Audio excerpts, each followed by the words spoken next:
আজি কৰ্মশ্ৰী হিতেশ শইকীয়া কলেজত মানে হেৰি পাতিছে মকডিল পাতিছে তো আমি চালোঁ বহুত ভাল লাগিছে তো কেনেকুৱা অনুভৱ ৰাজনীতি বিজ্ঞান বিভাগ কৰ্মশ্ৰী হিতেশ শইকীয়া কলেজৰ মই এটা কথা ক'ব লাগিব খুব এটা সক্ৰিয় বিভাগ আৰু এই বিভাগটোত বহুত আমাৰ ছাত্ৰ ছাত্ৰী আছে আৰু আমি প্ৰতি বছৰে ছাত্ৰ ছাত্ৰীক যেহেতুকে আমি শিকাই থাকোঁ যে এখন বিধানসভাতে হওক বা সংসদতে হওক কেনেকৈ এখন বিধেয়ক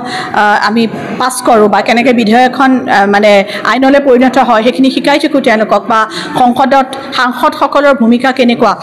সেই বস্তুটো আমি সদায় শিকাই থাকোঁ কিন্তু আমি ভাবোঁ যে তেওঁলোকক শিকোৱাতকৈ তেওঁলোকে যদি নিজে তাতে অংশগ্ৰহণ কৰে তেতিয়া তেওঁলোকে বস্তুখিনি আৰু ভালকৈ বুজি পায় চ' সেই কথাটো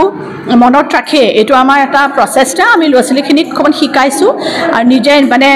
কেনেধৰণে সংসদৰ প্ৰক্ৰিয়াখিনি আগবাঢ়ি যায় তাৰ কাৰণে আমাৰ মাজতে কোনোবাই প্ৰধানমন্ত্ৰী হৈছে তাৰপিছতে স্পীকাৰটো আছে অধ্যক্ষ আছে আৰু বাকী যিবিলাক মন্ত্ৰী আছে তেওঁলোক আছে গতিকে তেওঁলোকক আজি শিকাইছোঁ আৰু ল'ৰা ছোৱালীখিনিয়ে খুব ভাল পাইছে কাৰণ তেওঁলোকে শিকিব পাৰিছে কিবা এটা আৰু আমাৰো ভাল লাগিছে ল'ৰা ছোৱালীখিনি সক্ৰিয় অংশগ্ৰহণ দেখি ধন্যবাদ ধন্যবাদ